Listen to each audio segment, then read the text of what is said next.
magic wishes, just call all nines. George St. Injury Lawyers has the experience to help you get your money faster. Call us nights, weekends, 24/7. It's all nines.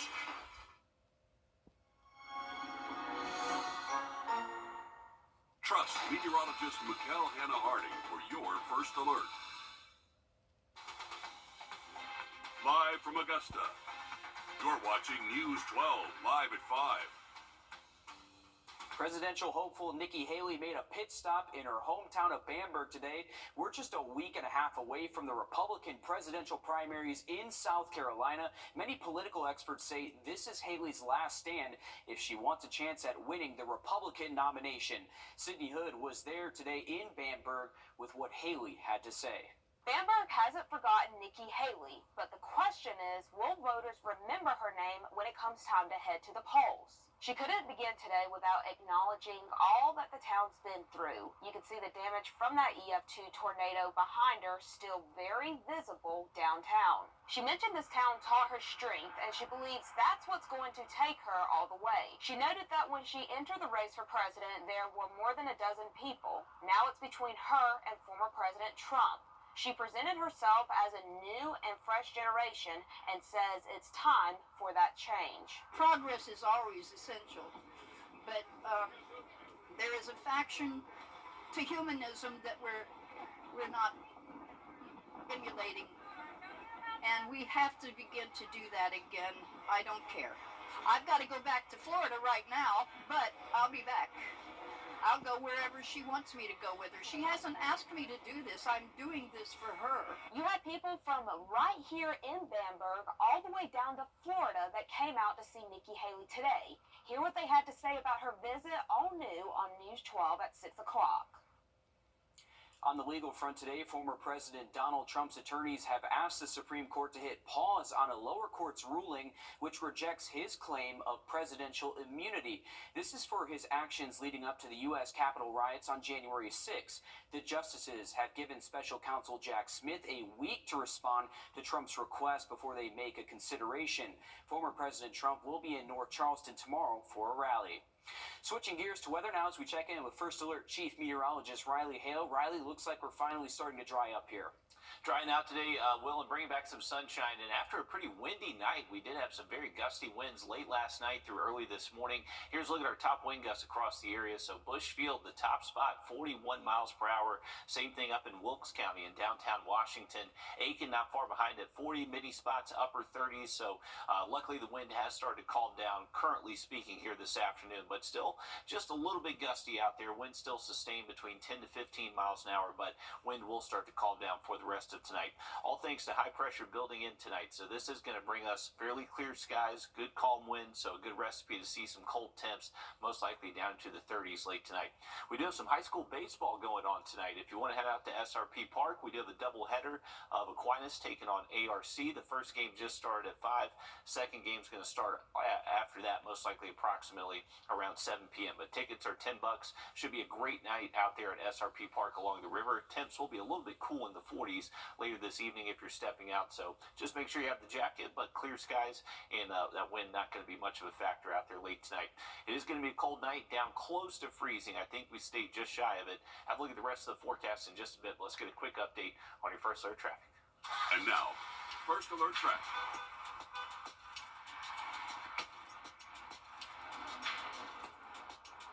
All right, here's a quick look at our Riverwatch Parkway and I-20 cam, and at the moment, I-20 moving okay, but Riverwatch Parkway is a little bit busy, so it is just downtown traffic heading towards the interstate, just a little congested if you're heading that way. Going out to Grovetown next, looking at Lewiston Road, you can definitely see a busy exit there going all the way to the interstate, but Lewiston Road at the moment doesn't look too bad for you. Clear skies, we'll take a look at some clouds late in the weekend, potentially maybe some weekend rain. Have a look at that in just about 10 minutes. Thanks, Riley. Friends and family of Sergeant William Rivers gathering. The future of a bill that would allow adults in South Carolina to carry loaded handguns with no permit or training could be in jeopardy. But some Republican lawmakers say they're still confident they'll be able to get the permitless carry or constitutional carry bill across the finish line. Our State House reporter Mary Green has the latest. Last year, the House passed the permitless carry gun bill. Earlier this month, the Senate passed that same bill, but with some significant changes.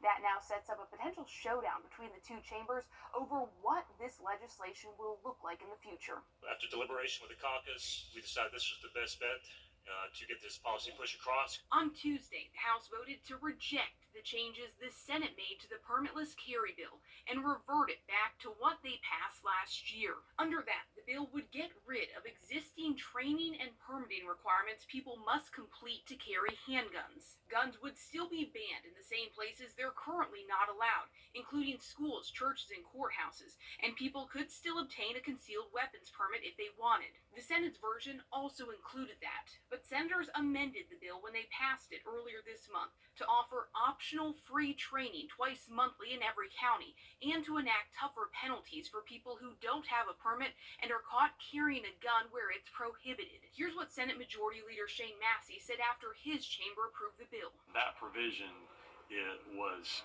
essential to getting enough votes out of the Senate to pass. House Republicans said they also took issue with a Senate change that would allow state lawmakers to carry guns in places where the general public can't. We're of the mindset where, what's good for our constituents is good for us. We're not a protected class, we're a servant to leaders, and so why do we get special privileges to protect ourselves when our constituents are not? Now the bill heads back to the Senate and could be on the road to the two chambers trying to work out a compromise on this legislation. But if they can't figure one out, a stalemate between them could jeopardize whether this bill actually gets to the governor's desk this year.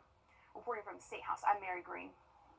Both versions of this bill also include tougher penalties for people who illegally possess guns, like people with stolen guns. Governor Henry McMaster has been calling on the legislature to pass these penalty enhancements for over a year. When the House announced it would reject the Senate's changes, instead of agreeing with them and sending the bill to the governor, McMaster said in a statement that he and the public were losing confidence. In response to the governor's comments, Representative Micah Caskey says he thinks it's premature to arrive at that conclusion because they're still working on it. A man serving life.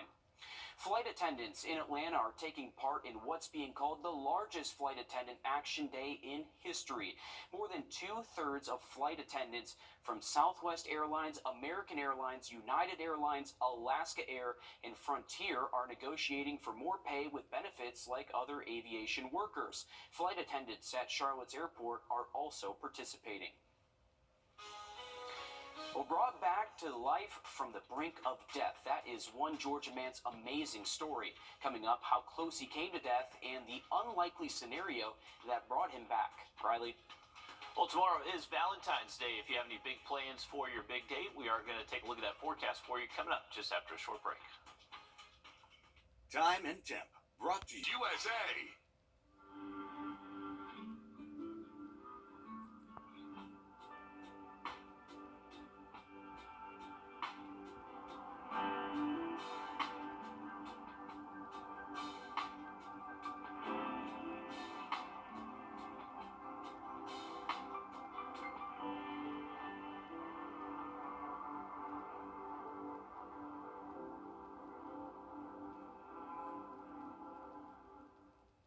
Were you or someone in your family injured in an accident involving a big truck?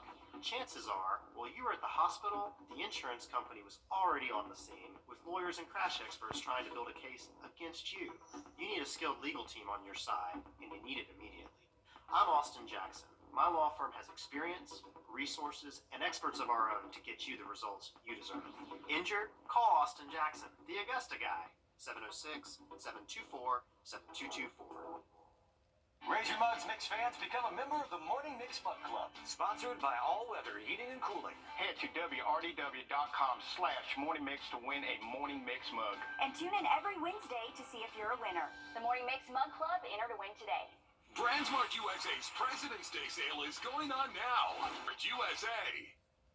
You're taking a live look over Bourbon Street in New Orleans, courtesy of EarthCam. And as you can see, countless people are celebrating Mardi Gras today with fun costumes, king cake, and of course, plenty of colorful beads there. New Orleans has the nation's largest and best known Mardi Gras celebrations. As we head now to First Alert Chief Meteorologist Riley Hill. Riley, the weather here is pretty similar to New Orleans today with temps in the mid-50s and low 60s. Certainly a relief after 2 days of rain. Glad that they could get some good weather down there as well. Absolutely. Well, it's been pretty wet for them down in NOLA, so thankfully they are drying out just like us. And if you're heading out for any Fat Tuesday plans, maybe you're heading out to see some high school baseball, we do have Aquinas and ARC playing tonight, and it's a doubleheader, so they just started the 5 p.m. game. Second game will start just after that. Our temperature right now close to 60, so very comfortable out there. So if you do want to head out to SRP tonight, we do have temperatures close to 60 right now, but it is going to be much cooler this evening. We will see temperatures drop most likely into the mid-40s by the time we get to the second game. So if you're heading out, just make sure you do have the jacket with you.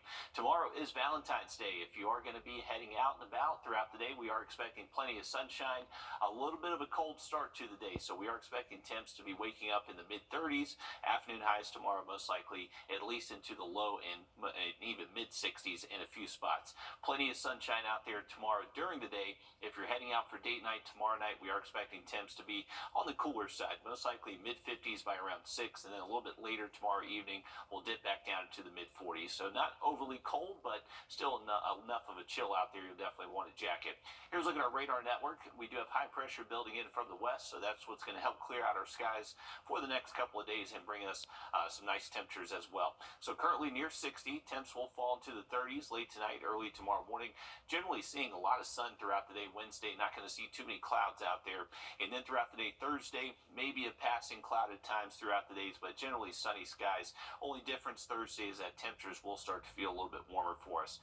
Some chilly mornings over the next couple. Will be close to freezing Wednesday, most likely just a couple degrees warmer by Thursday, but by the weekend we do see those temperatures back into the 40s. That's going to be thanks to a little bit more clouds moving in.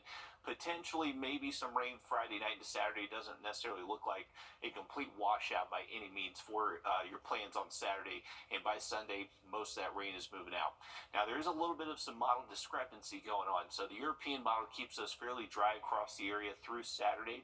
The GFS model there on the left, it's a little bit more bullish with those rain totals, showing a little bit better chance for some widespread rain and potentially seeing rain totals over a half inch south of I-20, but something we're just going to continue to watch over the next couple of days. I wouldn't cancel anything you have planned outside Saturday at the moment. Temperatures will feel cooler. We'll most likely stay in the upper 50s Saturday, mid-50s Sunday afternoon. So changing our wind direction back out of the north. So that is going to help keep those temps just a little bit cooler than average and possibly a little bit breezy there Saturday as well. So once the rain does start to push in this weekend, that is going to be thanks to our next front moving in. So that is going to be dropping barometric pressure a little bit. So unfortunately, Friday night into Saturday, may notice those aches and pains a little bit worse than usual as that pressure does drop. But temperatures are going to be warming up over the next couple of afternoons. We should actually be close to 70 degrees Thursday and Friday, and then into the weekend we do see a little bit of a temperature drop, but most likely staying in the 50s for highs this weekend. Not much rain in our forecast the next several days, so outdoor plans looking good for Valentine's Day, Thursday, Friday as well. This weekend, once again, maybe a few showers Saturday, but don't cancel anything just yet. Back to dry weather Sunday, and then those temps do warm back up by early next week. All right, thanks, Riley. An Atlanta man is back home after his heart stopped while driving. Paul Cody went into cardiac arrest late last year. As Patrick Quinn shares, things looked bleak until strangers stepped in to save his life. County 911, what's the location of your emergency? Driving back from their lake house, unexpected panic. Where's the line? Oh my God, it's okay, honey. I got you. Middle of the day, middle of the road. Paul Cody of Roswell passes out while driving. Baby, it's okay. It's okay. I got you. His wife Kathy in the front seat on the phone with 911 dispatchers, trying to keep it together. Paul stops breathing. He's not awake? Okay. Cat. He's turning blue? Okay. Then, out of nowhere, we hear another voice. Whoa! Hurry up! That voice is Grady ER nurse Shantia McGill, who just happened to be driving by. Her husband records the harrowing moments from across the street. Shantia was able to open up Paul's airways, his breath, his life returned. Is he breathing? He's breathing. It is respiration. Crews from Cherokee County Fire Station 7 took over from there. Kathy told me Paul was shocked 6 times in the ambulance. He spent 18 days in the hospital. A kiss on the day he woke up. This was Christmas Day. In mid-January, he was discharged back at home. He since hiked and swung a golf club. Less than 1 in 10 people who go into cardiac arrest out of the hospital survive. Paul is beating the odds, and he wanted to thank the person who gave him a shot. You're out walking?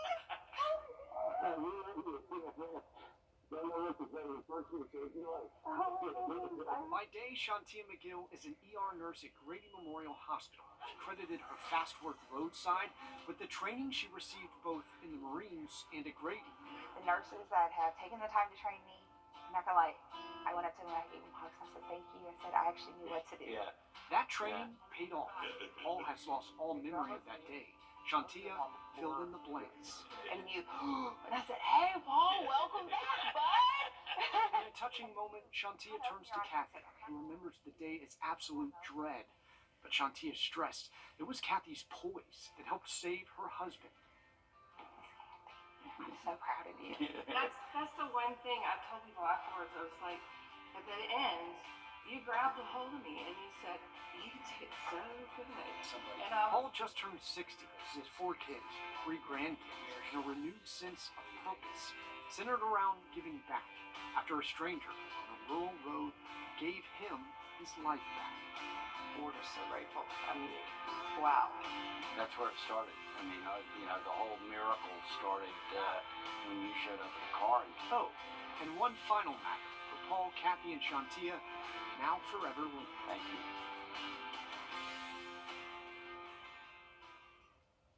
And he is just so fortunate that she was driving by. We know how important CPR can be for increasing the odds of survival. That can really be the difference between life and death there.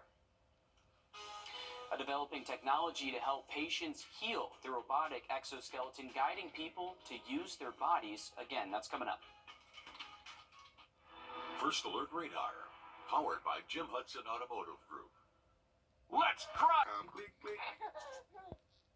Most of us don't think much about walking on a day-to-day basis, but for some people, walking is difficult, even painful. Joshua Skinner got a special look at an exoskeleton, a piece of equipment that Georgia Tech scientists hope could help people walk one day. It sounds a bit like science fiction, but it's actually the cutting edge of what could be possible. So this is the Epic and Power Lab at Georgia Tech. Kinsey Heron has been working here for years. The ultimate mission is to try to improve walking gaits in kids that have walking impairments stemming from an issue at the knee. That's where Sebastian comes in. From the beginning, Sebastian has been with us. And today, he's wearing a robot machine, I guess that's how I want to put it. Sebastian had a brain tumor when he was a year and a half. So why do I want One of the secondary effects of the brain tumor was weakness on the left side. This device, called the exoskeleton, records Sebastian's movements and works to retrain them in a way that's better for his legs. His knee kicks back slightly when he walks. The project is a collaboration with Children's Healthcare of Atlanta. Sebastian's movements here help scientists learn what works and what doesn't. It feels good. I think it's a little easier. And although practical use is still years away, the science is now many steps closer to walking a straight path. Take this technology, move it out of the lab. Really incredible to see the advances that modern medicine has taken. A really cool story there. We are looking at temperatures to stay warm in the 60s the next couple of afternoons. So if you're washing the car, you do have the green light. We'll have another look at that 70 forecast just after the break. Foundation Settlement Repair Experts.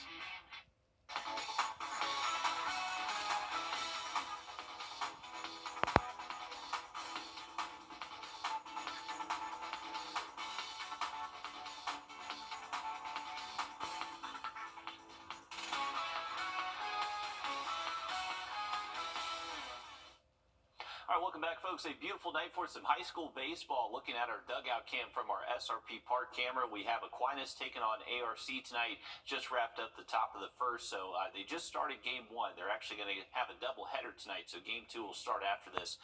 Very comfortable right now. Temperatures close to 60. We have clear skies. Winds are going to be a little bit calmer heading into tonight, so that will allow our temperatures to most likely get into the 30s by daybreak tomorrow morning. It's going to be a chilly start to the day. Later Wednesday afternoon, we'll most likely see highs at least into the low and mid 60s. High pressure is going to be right on top of us, so we're not really going to see much in the way of cloud cover out there tomorrow. So a lot of sunshine for our Valentine's Day. Generally sunny skies again on Thursday. You can see our temperatures do get gradually warmer through the work week, and then by the weekend, possibly a few showers Saturday. Don't cancel anything though just yet. All right, thanks, Riley. Stick with us. We have more news, weather, and sports coming up after a short break as News 12 Live at 5 continues. Stick with us. This is not you. It's not me. Only at Firehouse Subs. Trust Chief Meteorologist Riley Hale for your first alert. You're watching News 12 Live at 5 continues. Well, Live at 5, the search for Aiken County's next superintendent is over. Late last night, we learned Dr. Corey Murphy will take over the role later this year. We go now to Alyssa Lyons live in our newsroom. And Alyssa, what all did you find out about Dr. Murphy? Yeah, if anything, you should know that this name is a familiar one. That long search is finally over. What began as a nationwide hunt landed a little closer to home. Dr. Corey Murphy, who currently serves as the district's chief officer of operations and student services, will step into that superintendent role this summer. Dr. Murphy has held his current role as chief of operations since 2020, and while he's been in his current role for 4 years, his resume and education is 5 times that.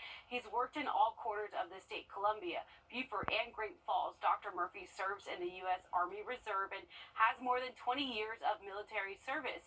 Murphy landed the job over the current superintendent for the Chesterfield County School District and Amy Edwards, who serves as the chief instructional officer for Aiken. The newly appointed superintendent will take over on July 1st when King Lawrence retires. Some big changes coming to Aiken County School District. Thanks for staying on top of that for us, Alyssa.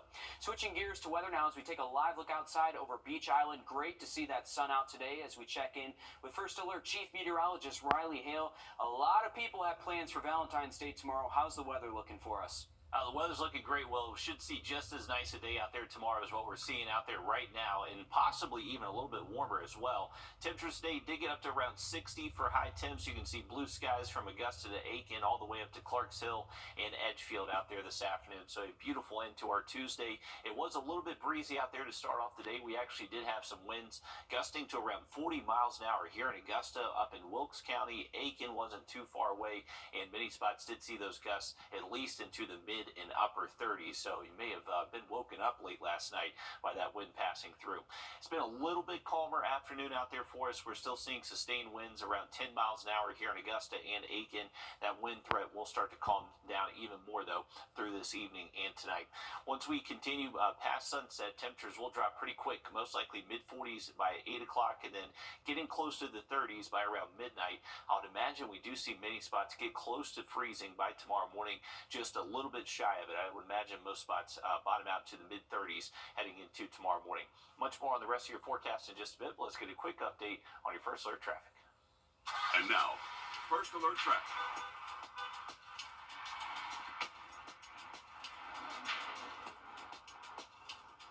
All right, turn our camera around to look down Riverwatch Parkway, and you can just see that this traffic stretches all the way around the bend there, So this is looking at Cabela Drive. You have Riverwatch Parkway, and you can also see they do have one of those lanes closed on Cabela just outside of Olive Garden. So just a busy part of the city right here. So just make sure you are staying safe if you're going to be out and about around this stretch.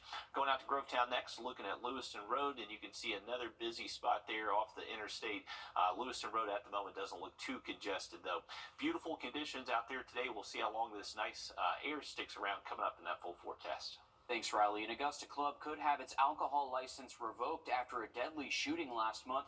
22-year-old Krishawn Martin was shot on January 20th outside of the club. The Richmond County Sheriff's Office says that the owner of that club also owns Level 9, which just came off probation late last year for a number of violent crimes committed around the business. Today, the Augusta committee voted to suspend Club Reign's alcohol license for 1 year, and it now moves to full commission. A Grovetown man is now facing federal charges after his 4-year-old daughter shot herself with his gun. Back in July of last year, 24-year-old Davion Daniels was charged with murder and possession of a firearm by a felon, as well as cruelty to children in possession of a machine gun.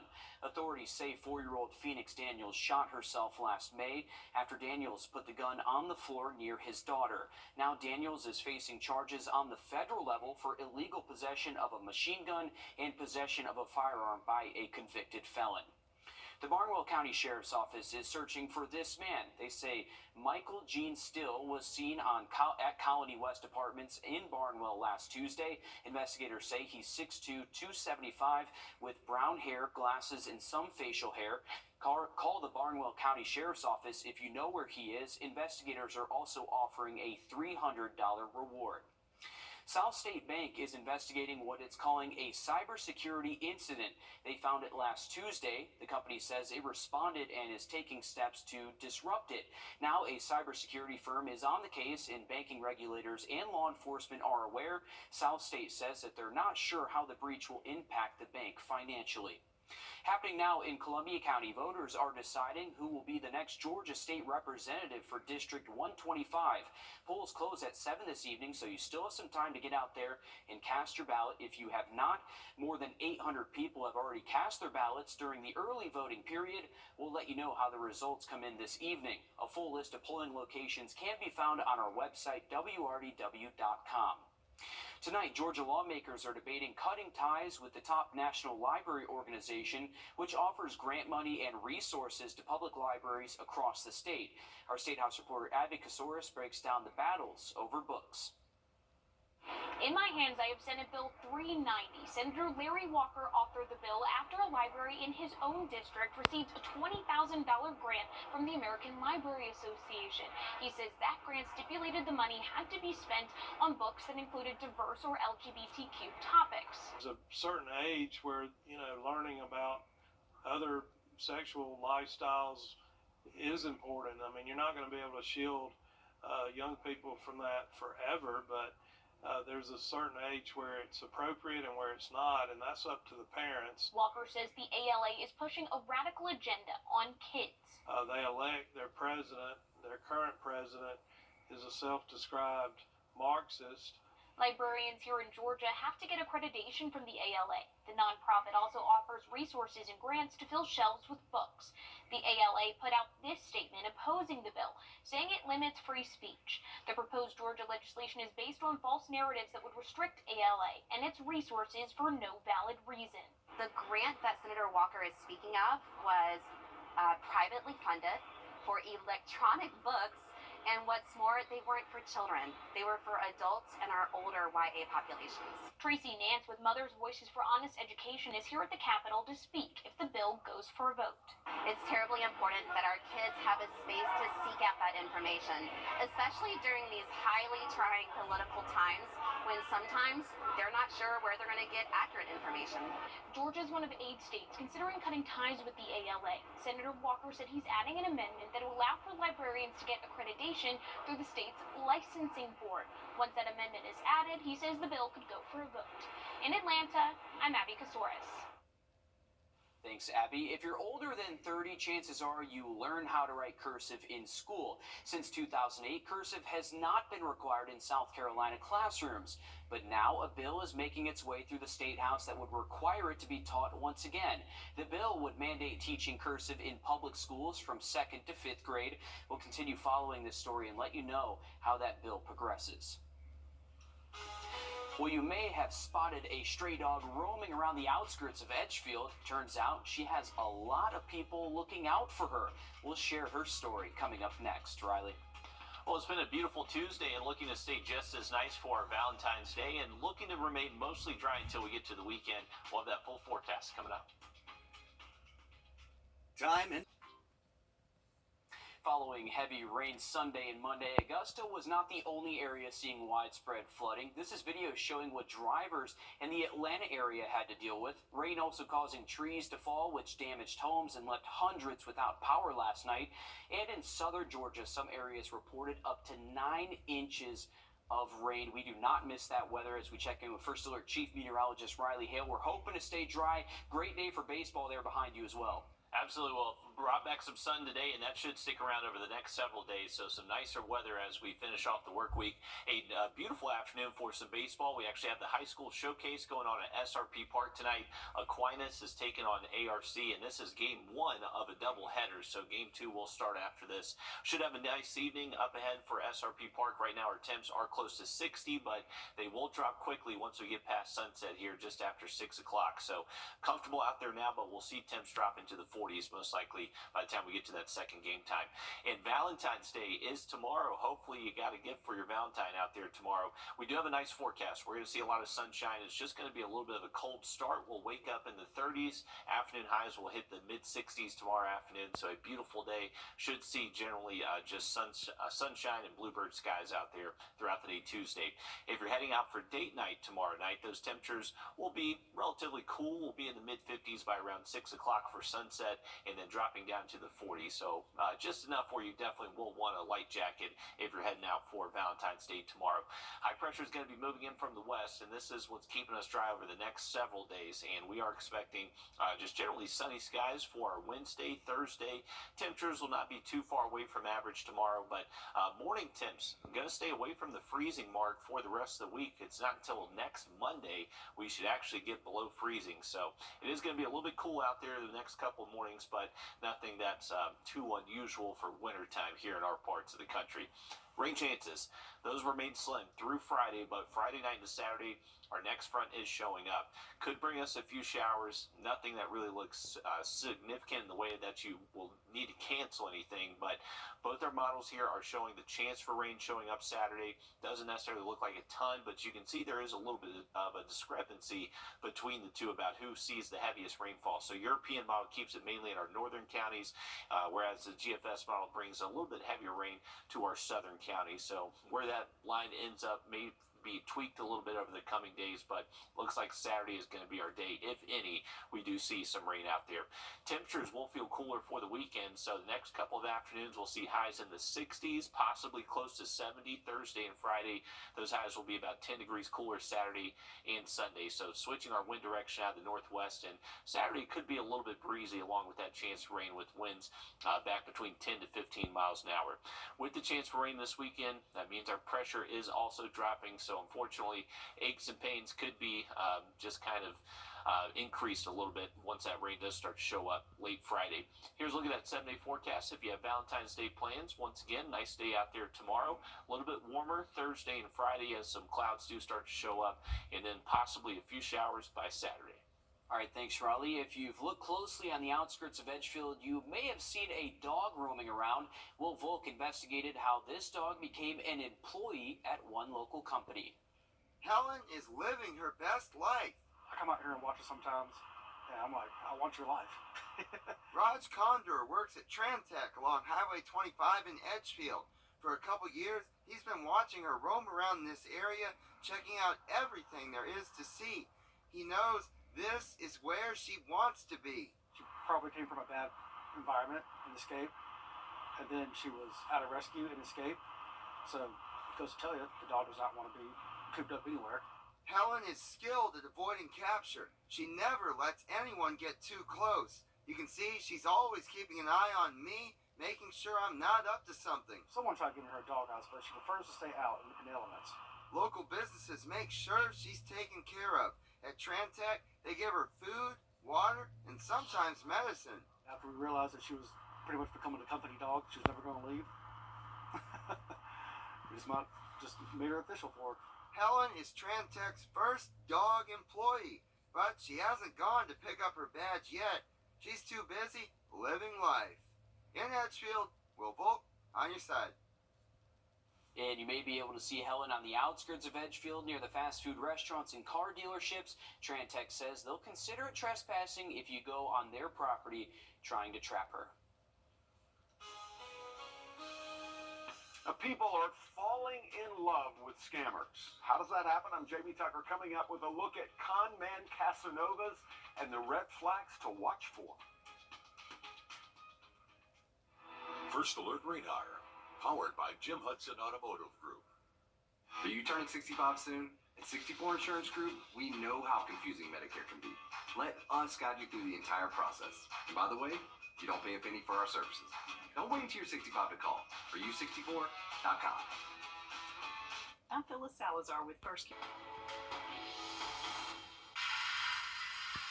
Brett, what are you doing? Laminating some stuff. First off, pretty sure that's a federal offense. And second, that's for our customers to laminate their Medicare cards when they come in for a commitment-free consultation. My bad. Are you64.com. Around Valentine's Day, romance scams see a huge spike, and one scammer even reached out to our consumer tech reporter JB Tucker as he shows us bad actors are getting better at tricking people. What the Tech, sponsored by Augusta Preparatory Day School. Romance scams are about as old as the internet, and the FBI says every year people fall for these scams to the tune of about $500 million. Now, you're probably wondering, how does anyone fall for this? Well, the scammers are pretty good at it. You get a flirty text message from someone looking for someone else they've met. Your first impulse is telling them they have the wrong number, like I did with this one. But they'll strike up a conversation. They may send a photo. They'll text for days to gain your trust. And at some point, they're going to ask you to send them money using gift cards. If you do get suspicious and ask if it's a scam, they offer to meet in person, but they'll never show, always saying something came up. They might ask for money for a plane ticket. So how do you spot one of these Cupid con artists? Well, just like dating in real life, there are red flags to watch for. Are there misspelled words or bad grammar in their messages? Do they look like a model in the picture they sent? Well, search for it using 10i.com, Google, or the website Social Catfish. I uploaded this picture the scammer texted me. Social Catfish found it online. She isn't Erin who texted me, but an Instagram model. The scammer simply swiped the photo from the internet. And if you're using a dating app, don't use the same profile photo that you're using on social media. They can do a reverse search themselves of your photo to find you on Facebook to see where you live, your photos, and your friends. If you have a friend or a family member who uses dating sites, warn them about these scams. They target the vulnerable and the lonely. That's What the Tech. I'm Jamie Tucker. The FBI says the most common victims of these scams are divorced or widowed women. The Bureau's latest numbers show more than 19,000 complaints for romance scams each year, but that number is likely much higher, with some victims feeling too embarrassed to come forward.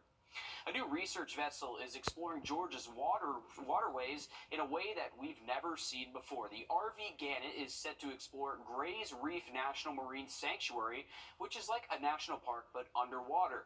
That's why special types of boats are required, which will not disturb the marine life like sea turtles and right whales. The boat also allows for scuba diving and will allow students and educators studying marine wildlife to get a closer look. There's no substitute for being on the water, for going out on the ocean, seeing these things firsthand. Is that experiential learning. It cannot be replaced by anything. The boat will also explore areas ranging from the coast of North Carolina all the way to Central Florida. The regular season is in the books, so that means it's time for the Georgia High School Basketball Region Tournaments. News 12 Sports Director Dan Booth is here to tell us why one region is different from the rest. Dan. Between Thompson starting out the season 16-0, Westside being the two-time defending state champions, and Butler entering the season as a top 5 ranked team in the state, we should be in for some fireworks during this year's Class 2A Region 4 tournament. The Butler Bulldogs are the 3 seed, finishing 1 game behind Thompson and Westside. Butler split their 2 games with Thompson and won 2 out of their 3 matchups against Westside this year. At one point this season, Butler ran off 11 wins in a row. Head coach Chaz Clark is in his first year leading the Bulldogs, and his team is heading into this week's region tournament with a boatload of momentum, coming off 2 massive wins against Westside and Thompson just last week. Honestly, it's harder a lot of times to stay focused when everything is going good, going back to that 11-game win streak. So that Langley loss was a moment, and not only that Langley loss, but to bounce back the next game, which was the Westside game, and to respond the way they did. I was extremely proud of my guys, and that showed me as a coach, I was like, okay, we're getting there. Because it would have been much easier to counter after that Langley loss to tuck tail and not respond, but they responded. The Butler Bulldogs' first game in their region tournament is tonight against the Washington County Golden Hawks. That game is scheduled for 8:30 at Josie High School. The South Carolina High School basketball playoffs are tipping off tonight. 13 of our local teams will be in action this evening, including the defending state champion North Augusta Lady Jackets, who will be at home taking on Greenville. Aiken earned a home playoff game in the first round against Greenwood, and after winning their first region title in 9 years, the Fox Creek boys basketball team is hosting Columbia High. I'll have a full breakdown of tonight's playoff schedule on News 12 at 6 o'clock. All right, sounds good, Dan. Best of luck to our local teams tonight. Wanted to quickly mention that we do have a flood warning in effect for the Ogeechee River near Midfield. This will stay at flood stage over the next couple of days. Another quick look at that forecast just after the break. You have wall crack, more expensive. Candy Foundation Specialist is the trusted expert for sinking foundations and settling concrete. Foundation problems don't get better over time. They get better when you call my dad. All right, you're taking a live look over Bourbon Street in New Orleans. It is a busy crowd down there on the streets, courtesy of EarthCam. Across the globe, millions are celebrating Mardi Gras. Even though Mardi Gras is a one-day celebration, the celebrations have been going on for weeks now in places like New Orleans. In the United States, this day is known for its parades, king cakes, and colorful beads. The first Mardi Gras took place in the U.S. all the way back in 1699. It's all thanks to French settlers who brought their traditions with them, and we're happy that they're finally getting some good weather out there. It is packed out there, Riley. Yeah, looking like a great time, and they should have really good weather there along the Gulf Coast for the rest of tonight, so all those party goers should have a good time. Here's a live look over downtown Augusta, where we also have some nice weather in store this evening. Clear skies right now. Our temperatures have dropped now into the upper 50s. We'll most likely see the 40s within the next couple of hours, so temperatures will drop pretty quick if you're stepping out tonight. Other spots across the area, we're currently at 58 in Aiken, 58 in Thompson, up at the lake, upper 50s there, so not really seeing a huge temperature spread across the area out there this afternoon. If you are heading out tonight, temperatures will be in the 40s, most likely by around 7 o'clock, and then we are expecting the 30s late tonight and early tomorrow morning, so waking up early for your Valentine's Day, we are expecting temps to most likely be within a couple degrees of freezing. Nice weather in store the next several days. You can see our high temps gradually warming up, getting close to 70 Thursday and Friday. No rain in our forecast until we get to Friday night, potentially even into Saturday, but keep all your weekend plans at the moment. All right, thanks, Riley. Stick with us. We have more news, weather, and sports coming up after a short break on News 12 at 6 o'clock.